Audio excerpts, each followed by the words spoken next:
Well, it's a pleasure being on, Elijah. All right. Well, I asked viewers to submit questions, and these first few questions have to do with the stability of the financial system. This viewer wants to know about derivatives and the domino effect they might have and how they might trigger a collapse. They ask, we often hear of bubbles in stocks, government bonds, municipal bonds, corporate bonds, U.S. mortgages, U.S. consumer debt, U.S. student loans, and U.S. car loans. I assume derivatives are an extra layer of financial instruments that are on top of all of these former mentioned types of debt, as they all derive from other types of debt or even derive from other derivatives. Can you please give an example how some of these derivatives work and explain how a black swan event could make derivatives kind of create a domino effect? We could see a domino effect in the derivatives market where one derivative makes another derivative fall down because they are so strongly interrelated with each other. Okay, I understand the question. This gets very thorny and extends like with tentacles. The person's asking this question or this type of question, they need to recall something very important. That among the major derivative contracts, one stands out as being somewhere between 80 and 90% of all the action, and that is the interest rate swap derivative. The interest rate swap derivative is a complex contract that plays an arbitrage game of the cash versus the coupon and the long-term versus the short-term bond, and it requires, for its high volume power, it requires the 0% on the short end. So we're starting to put some strain. This was not part of the question, but it's going to be part of the answer. We're putting some strain on this important derivative called the interest rate swap contract by increasing the interest rate on the short end, because it works better when you have free money. It's like on the industrial input. What's the input? You know, in industrial input, it might be just the copper price coming into the foundry, along with, say, the coal price into the foundry for the heat source. Okay, so copper and coal are the input. In the interest rate derivative, interest rate swap, it's the cost of short-term money. Okay, so we're still very, very cheap, and it's close enough to zero where they can probably do some little internal arbitrages and make their money source still virtually free. Okay, why do I mention the interest rate swap? First of all, it's 80 to 90% of the action. But second of all, it provides the U.S. government with a financing source for its $1.2, $1.4 trillion of deficit every year. And if you believe that the deficit is only 500 to 600 billion a year, you got rocks in your head, because they're doing little one-off adjustments all over the place within the fiscal year. And this is not seasonal adjustment. It's just little line items. I mean, they might as well just put in, well, we have $150 billion of narcotics money we can offset with that, so the debt is lowered by that amount, and lots of little things like that. It's not a great example, but you get the idea that we're doing one-off adjustments all over the place. And there's no seasonal adjustment for an annual report. You don't say, well, you know, July was low and April was high for tax season, and therefore we got some adjustment. No, it's one full year. Get out of the way.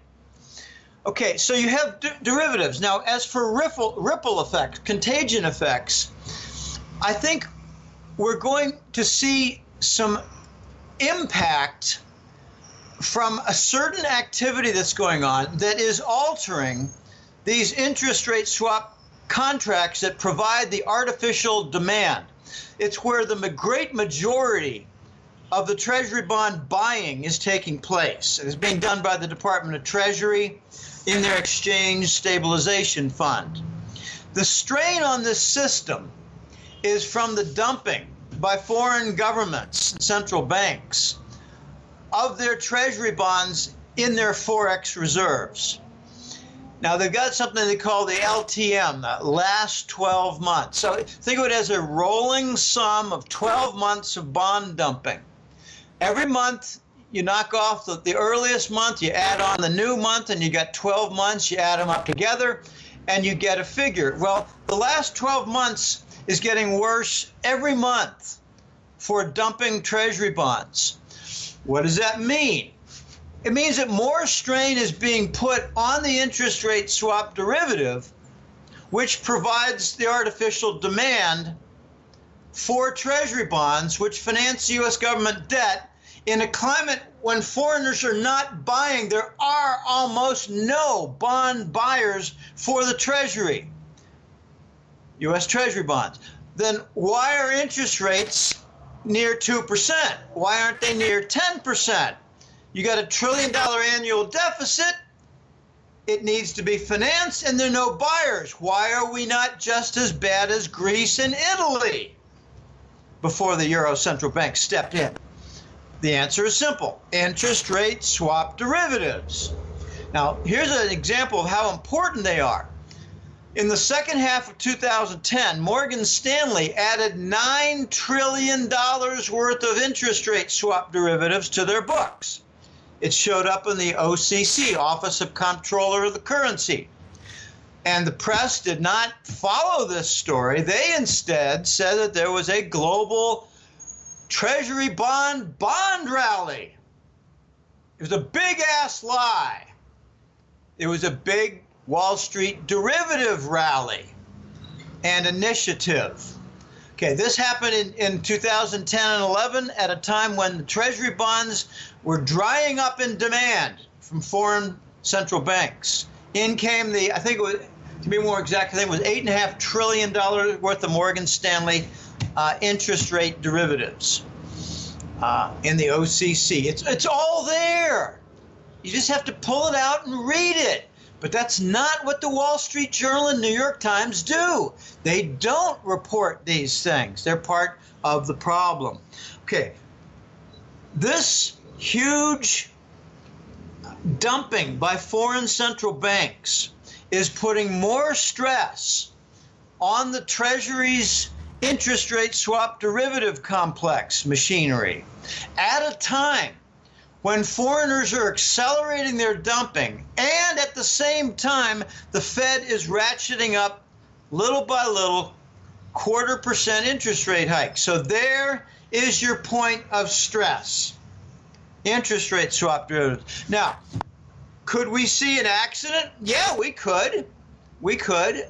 But I think more likely is we're going to see an amplification of the Fed, J.P. Morgan, Goldman Sachs, and the Department of Treasury all working together, an acceleration of their derivative activity when word gets out that the machinery is under great strain and the volume is getting somewhat out of control. The story of the derivative machinery under strain, I think, is going to cause an acceleration of foreign treasury bond dumping, and that could produce a vicious cycle of more strain, more bad rumors, more dumping, more strain, more volume, more rumors, more dumping.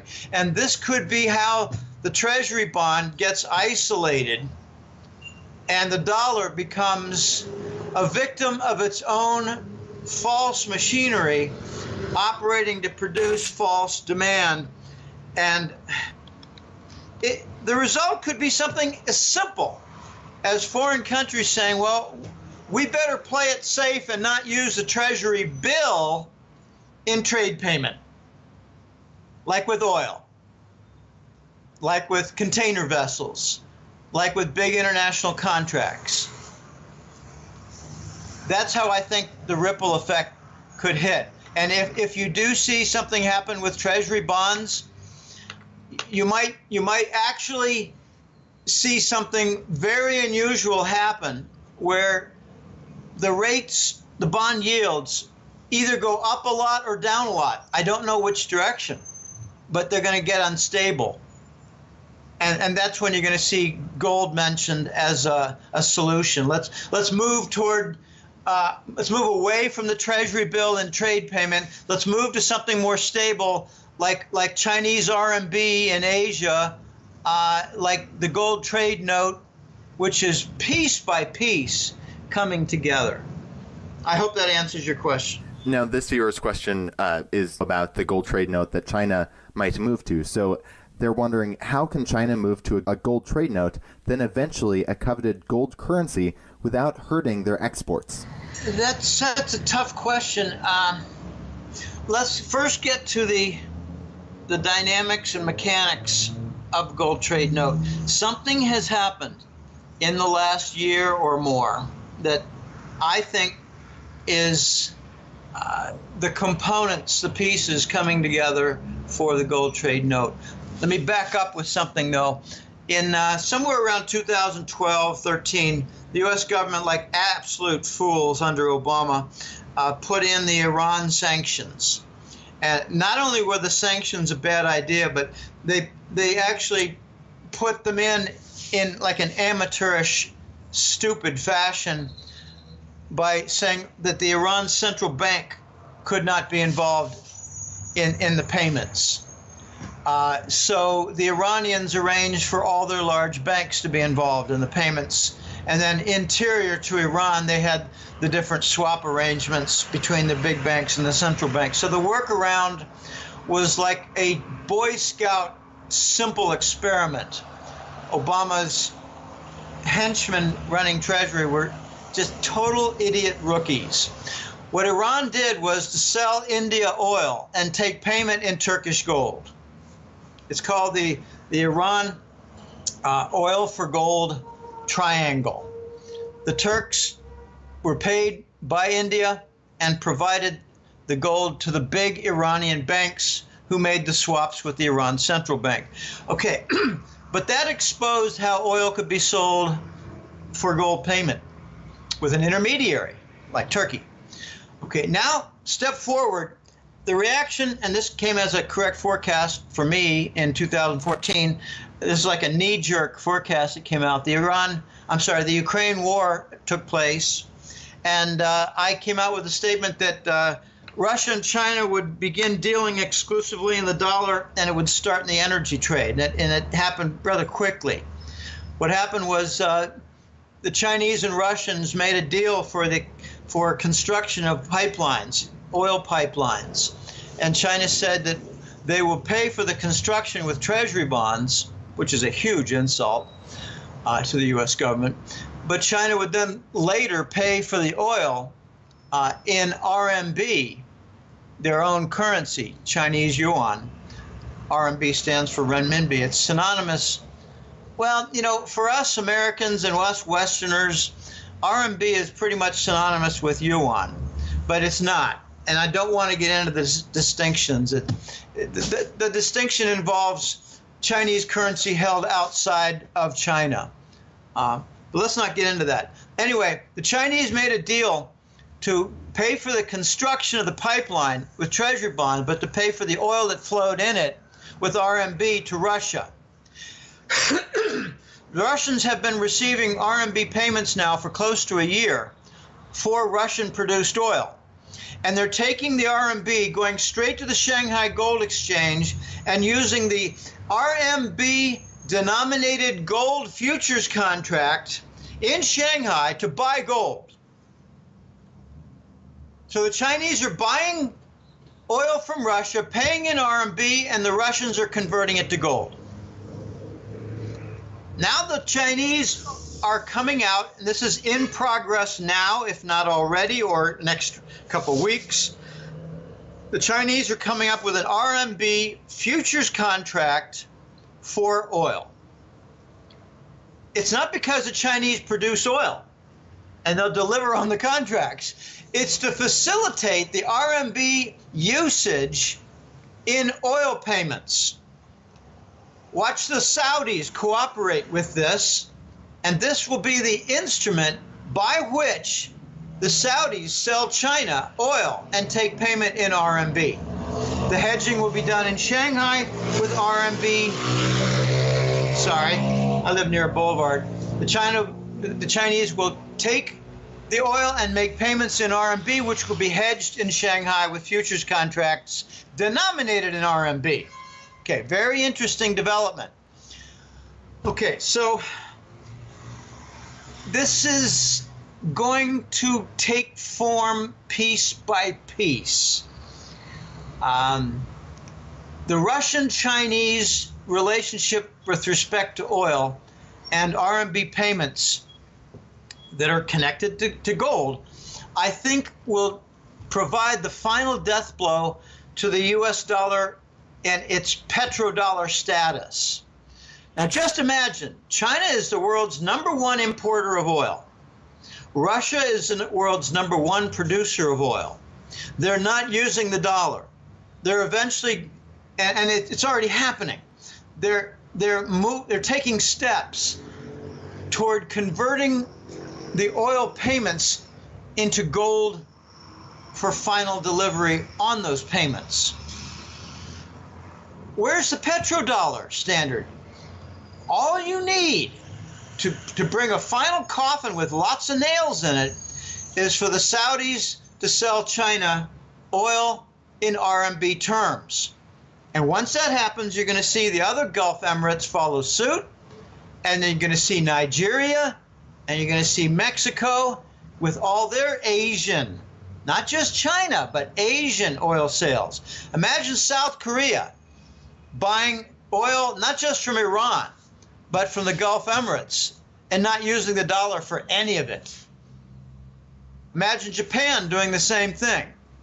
So if Korea, that's the big triangle for me, Korea, Japan, and China all buying Middle East oil and not paying in dollars. That's the end of the petrodollar. So this is a very big risk. And if you could remind me, Eli, what was the second part of that question? Because I didn't jot a note down. How will turning to a gold currency, how will that impact China's exports? How will they do that without hurting their exports? Very delicate and good question, because if you really want to kill your export trade, come up with a real good, viable, strong currency that is not a standard across the world. That sounds ironic, but imagine that the Chinese do not have much support, and they come up with a big, powerful, say, partly gold-backed RMB currency. Well, then the RMB would rise and rise relative to the other global currencies, and that would put a slamming brakes on the Chinese export trade. So that's why the Chinese are not going to do that. What the Chinese instead are going to try to do, and this has been a very important point of mine in the Hattrick letter for the last few years, what they're going to try to do is get a critical mass of support so that, say, the entire Eurasian trade zone follows suit, and you don't get 5 and 10 or 15% support for a new, viable, stronger currency, but instead you get a 55, 60, 65% support, which turns out to be critical mass. So the Chinese can protect their export trade primarily by getting other nations on board in Southeast Asia, along with, say, Kazakhstan and the other former Soviet republics, plus Russia, plus, say, Bulgaria, and maybe Hungary, and other nations like maybe Turkey. There's some big news out there this past week regarding Turkey, where they're going to, it seems like they nationalized their gold industry. By that I mean mining and marketing.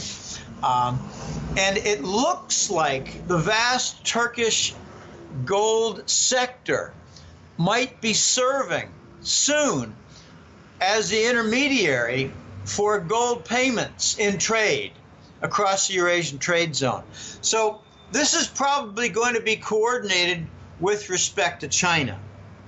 Very interesting. But the Chinese must acquire a critical mass for whatever better currency they want to use, so that when it's introduced, it's not the minority, but rather the critical mass majority. And then the problem comes for the other countries that are dollar-centric because they're in the minority. And that's when they start to see currency crisis. So if the Chinese can get this critical mass majority, what they do is they put the dollar on the defensive, so that the dollar, with their Canadian, British, and Western European support, Australia too, they're in the minority. And suddenly they're having price problems from a currency crisis. This is how China must have it done. But they know what they're doing. They know very well what they're doing. All right, now moving on here. This next question is about how the U.S. and also Japan are in a lot of debt right now. This viewer wants to know, the U.S. and Japan both have a debt-based fiat monetary system. Do you believe that in order to keep their monetary systems alive, they will need to create more and more loans to keep the currency level stable, and that both the U.S. and Japanese governments have become the Fed's and the Bank of Japan's lender of last resort, thus explaining one of the major reasons why these two countries are on the edge of bankruptcy? Or for the U.S., has the Fed been giving loans out to both the U.S. government and the big banks under the table, never to be paid back at 0% interest rates, so they don't have to face implosion that you normally would see in a debt-based monetary system? So that was kind of a long question, but there, did you get it? Yeah, I got it, and it's really, really complicated. Let's back up. 1981. The U.S. and Wall Street banks made a very slick maneuver. They pretty much ordered, I know this doesn't sound right, but they ordered the Japanese central bank to go to 0% and to start this disastrous experiment of quantitative easing. Now, the Japanese went toward 0% and amplified their bond purchases in 1981. Here we are, 36 years later. I ask you, Elijah, have they moved away from 0% and have they moved away from amplified bond purchases? No, not really. I mean, obviously, the Fed raised interest rates a little bit, but it's very close to 0% still, so. Yes. The answer is hell no. It's not even an equivocal no. So what they've done is they've wrecked their system by taking orders from the U.S. central bank, and not just central bank, but Wall Street banks, okay? And by doing so, they've put themselves in a trap.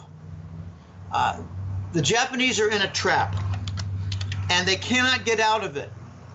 I said back in 2009, early, right after Lehman, we're going down to 0%. And when we got there, I said we're going to stay there forever. And of course, I got a lot of critical emails saying, Jim, what a stupid thing to say. No one goes down to 0% forever. And I said, well, apparently you haven't paid attention to Japan, because they've been there. Here we are, 2009. They've been there for 28 years. Did you not notice? It's a blind alley with no exit. That's the way it works. There's no way out. So there's an important aspect to this. What it does for Wall Street, and what it did in 1991, was it provided Wall Street immediately an opportunity. I know this is a roundabout answer, but you know, this is very important for understanding Japan. And to understand Japan now, you must understand Japan in 1991. But what Wall Street did was they set up the yen carry trade, where they would borrow free money, 0% money in Japan, and they would come out and buy U.S. stocks on the other side. What they did was they made a $1 trillion annual profit engine that was free. It's free. I mean, can you imagine? Would you like a method where you could make $1 trillion a year using free money? So that's the reality. that's the background for this. The Japanese are essentially U.S. slaves when it comes to banking, when it comes to military. Notice that on the military side, I won't get into a long military diatribe, but Japan has been forbidden for 60-some years from having a military. We're giving them orders for banking and for a lot of things. Not completely for trade policy, but we do throw our weight around a lot. Okay, so this is very important. Something very important happened about a year ago. Maybe 10 months ago, somewhere around 10, 12 months ago. The Japanese started amplifying. Oh, actually, I think I got that wrong. Maybe it was around 2 years ago. The Japanese made an announcement. I'm not crazy here. I follow the historical facts. The Japanese made a statement. I think it was late 2015. I can't get this exactly right. They made a statement and said that they were going to make their QE, their monetization expansion, their money supply growth for the purpose of buying bonds, sovereign bonds. They actually said at the Bank of Japan, we're going to expand QE to infinite volume. They actually said that. And I came out immediately and said, look for the Japanese yen to go down 20%. And that's pretty much exactly what happened. And it did it in short order, like 3 or 4 months. Okay, so you have to look at Japan's buying. What did they do then? They went out and bought a lot of treasury bonds. And they stuck out like a sore thumb because all the other major export surplus nations were selling. They weren't buying. Which begged the question of what were they buying with all their export surplus? The answer is gold reserves in secrecy. The answer is regional sovereign bonds. The answer was Chinese government bonds. Very messy. So the U.S. gave orders that they were going to steal the Japanese government pension fund worth $1 trillion. I'm not making this up, people. It's all there. 2 or 3 years ago, the U.S. government confiscated the Japanese government pension fund worth $1.1 or $1.2 trillion and used it to purchase treasury bonds and forced Japan to go into QE with infinite volume to replace their Forex reserve bonds in their holdings. And that bought the dollar some more time. This is what we do in Washington and New York. We steal trillions to continue our fraudulent dollar system. Okay, the Japanese, think of their motive, just, on their own motive. They're thinking, well, we need to be very careful here. We need to preserve our export trade. So they do so by lowering their Japanese yen currency. In other words, they cooperate with the United States. They have no choice but to say goodbye to $1 trillion in their pension fund, and they're given an opportunity to replace it with free money with the blessings of the U.S. government. As far as U.S. and Japanese are concerned, neither side's a bigger loser. I'm not calling them a win-win. Notice that. I said neither side is a big loser. Okay, well, it's really not so simple, because what they've done is they've really given themselves a death sentence. The Japanese and the U.S. are like two players fighting in a very deep swimming pool with chains around both their necks. They're fighting, but they're tied together. Okay, this is not going to end well, and I can honestly say I do not know how it's going to end. But I think what we're going to see eventually is the Japanese realizing that this is Harry-Carry with chains and the Americans in the swimming pool. This is Harry-Carry. This is suicide. This is not going to go anywhere positively. And I think that what's going to happen is the Japanese are going to say, we don't like China. We've never liked China. We have 1,000 years of bitter national strife and conflict between our two countries. We have genocide chapters going back 300 years, 200 years, 100 years. We have a lot of bad blood, but we're both Asians, and we don't like the Americans, and we both need to get away from the dollar. So Japan is going to embrace the Russian and Chinese initiatives toward a legitimate currency system. And, you know, the real historians would say, but Jim, isn't that what Japan did in the early months of 2011? And the answer is, hell yes.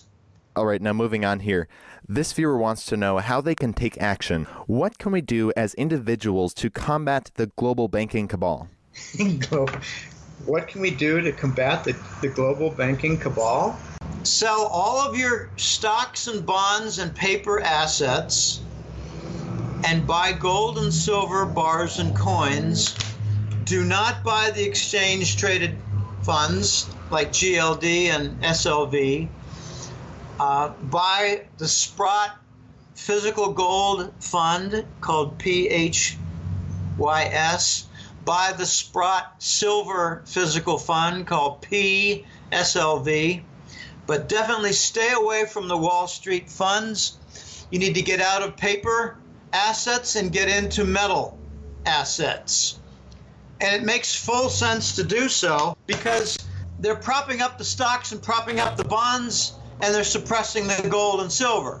So sell what they're propping up and buy what they're suppressing. This is an old saying for investors: buy low, sell high. That's been turned totally upside down in the last 10 to 20 years. Most people buy what's going up and is way high in price because they're dumb.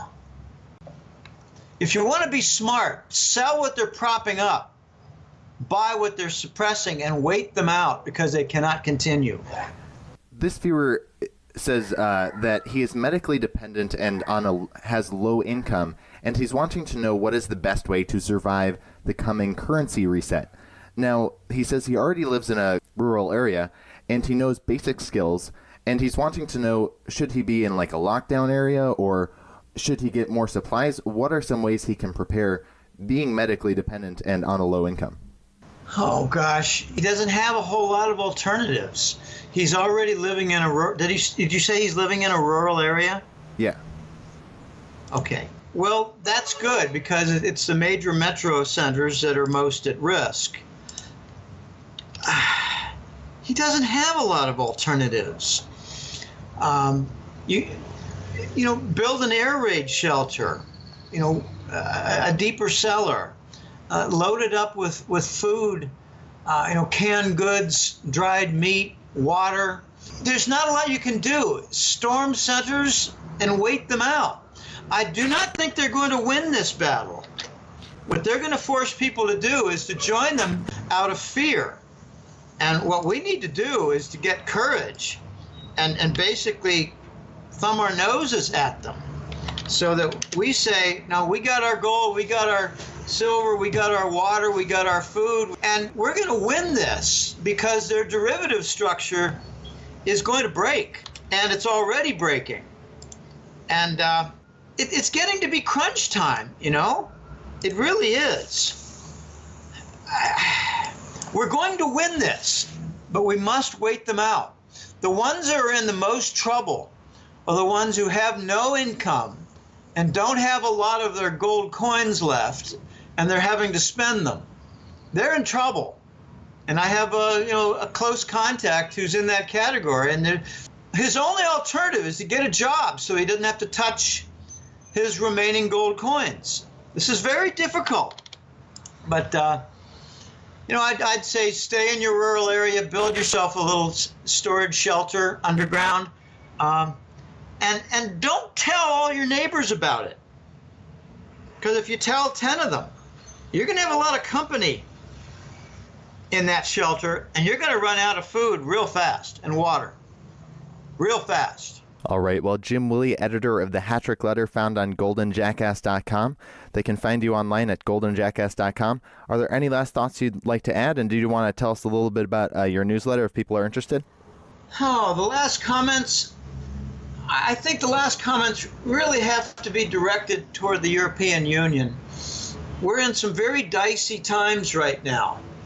There's an election that's about to take place in France.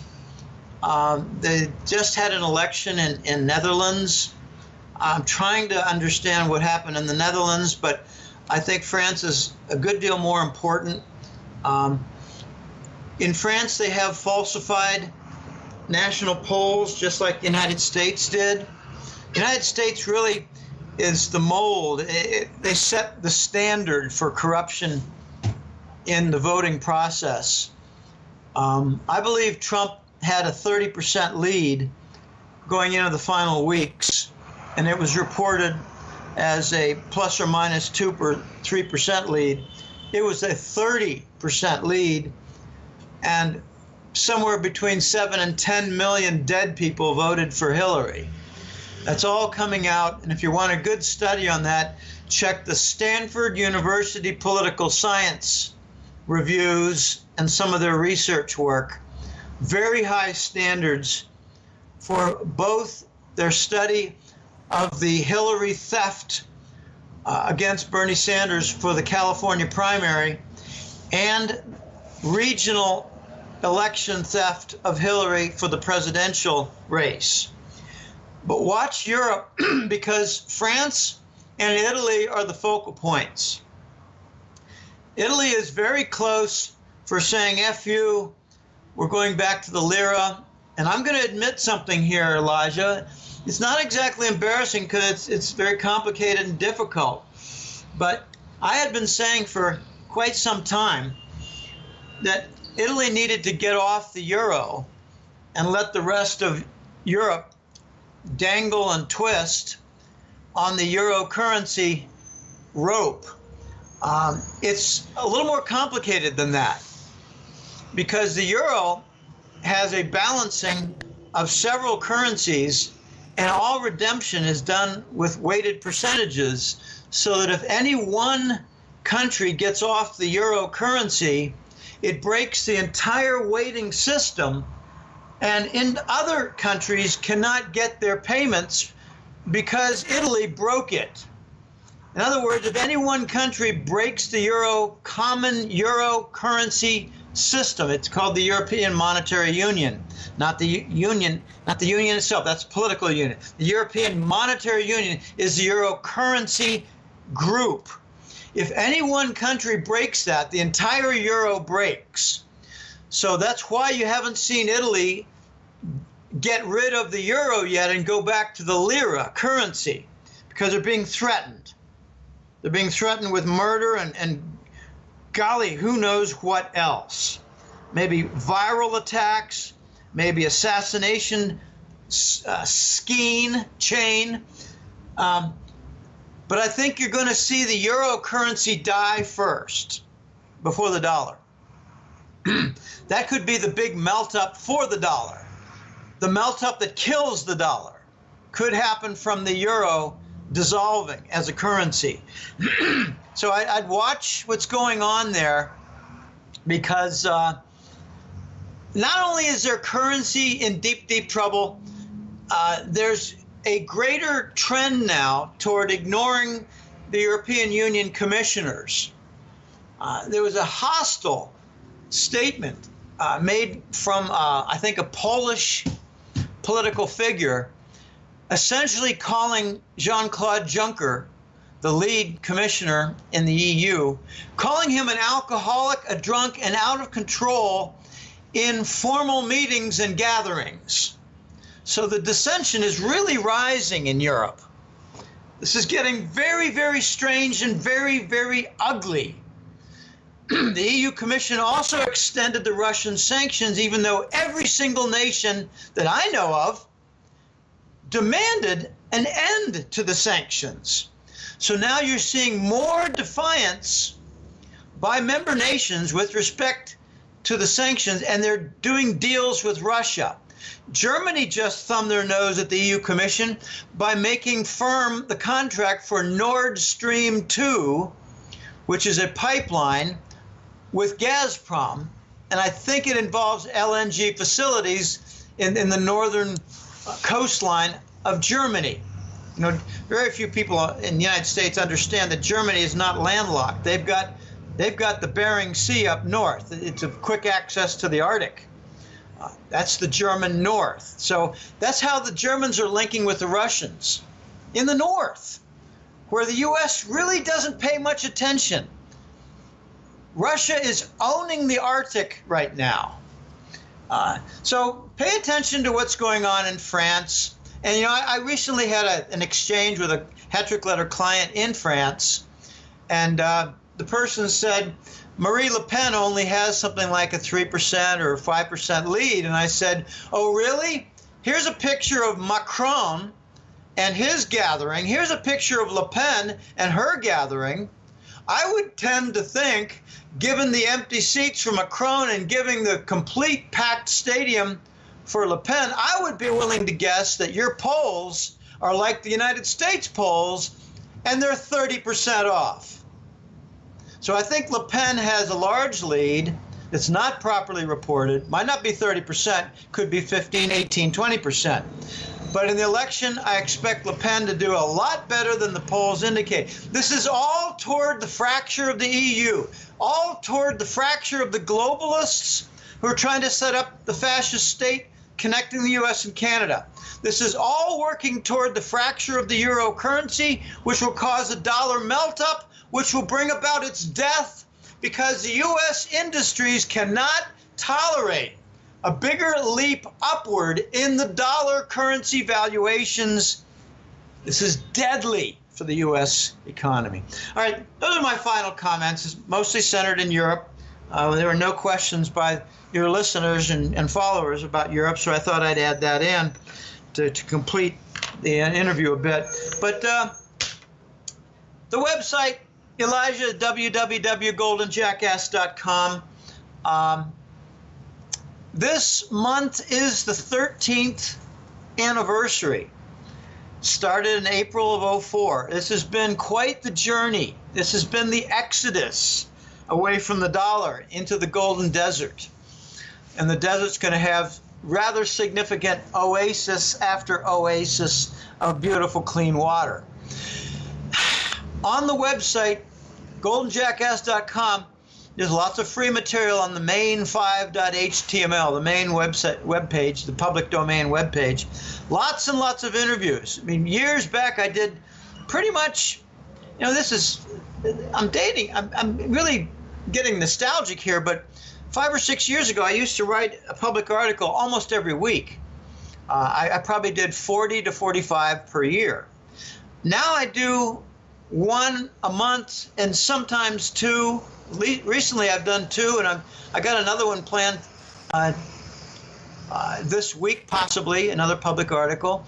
But goldenjackass.com has the free public articles and has the linked interviews like this. I try not to do a second interview or a third interview with the host who doesn't provide a public domain link for the followers and clients to, hear the interview, because I think they're valuable. I mean, I'm not patting myself, but I think these are important sources of information that are hard to obtain. On the same Golden Jackass website is the home of the Hattrick Letter. This month, as I said, the 13th anniversary. It's been a labor of love. I get exhausted at times, but I recharge my jets. I have friends who help me. We go have fun. I go for my bike rides. I try to stay off the main roads. I do a lot of bike riding, Elijah, and it's amazing. About half my path is sidewalks and parks and back roads, parallel road. Don't take that big boulevard. Take a parallel back road that has very little traffic. I try to stay safe, try to, not have accidents. I actually had a bike accident, low-speed bike accident where I hit a post. To avoid a little gully and making a turn, a truck coming in the direction, I avoided a gully by slamming on my bike brakes, and I lost my balance, and I hit a pole. It wasn't a slam into a pole. It was more like a 3 mile an hour, 2 mile an hour impact that gave me a rib injury, and it took 5 weeks for the rib injury to go away. I guess I'm not as young as I used to be, but also, I have 180 pounds, even at 3 miles an hour, 2 miles an hour, 180 pounds hitting an immovable object like a post, it doesn't move. So I absorbed all my weight on the rib cage, but I'm okay now. I just barely feel it. I hope people go to the website, bounce around the free area, sign up for the newsletter. For those people who are already aware of the newsletter, just go in there and catch some of the other interviews that you might have missed, because I am rather complete with the listing of the interviews and public articles, and I'm complete about giving you forewarning about interviews that are scheduled. I've got a couple scheduled for next week, and they're on the little coming attractions on the webpage. So thanks for having me on, Elijah. It's been fun. It's always interesting, and I hope to be on your show again sometime. And I really hope people heed the advice of getting rid of your paper assets. It's not just stocks and bonds, people. It's your bank CDs. If they're too big, you're vulnerable for a confiscation, a bail-in, whatever you want to call it. But these banks are in big, big trouble. Many of them are insolvent.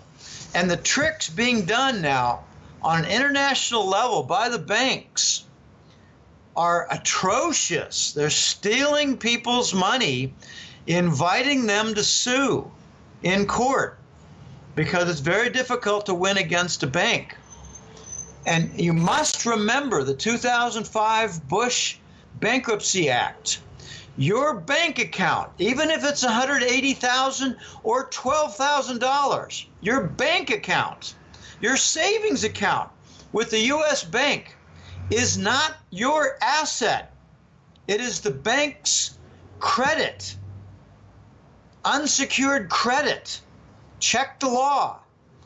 Ask your accountant, ask your attorney. And if they tell you that it's your asset, you better get a different attorney because you got a bad one. Bank accounts are unsecured assets owned by the bank. Unsecured credit as a bank asset, which begs the question, what is a secured asset for the bank? They're derivatives. So if they have a derivative failure, they can legally confiscate your entire account because you are unsecured credit. Check your legal status, because that is exactly true. And it's not known widely across the United States. My brother laughs at me when I tell him that. He said, Jim, that's crazy. I said, John, you're a Phi Beta Kappa political science and economics bachelor's degree holder and a law review student with a law degree, and you don't know what's going on. Not many people do, even educated people. All right, thanks for having me on, Elijah. I wish you well, and it's been fun. It's been interesting. Definitely. Jim, Willie, once again, thank you so much for your time. Okay, all right, bye now. This video was brought to you in part by ReluctantPreppers.com, helping you be aware and prepared. Click here to watch one of Reluctant Prepper's latest interviews.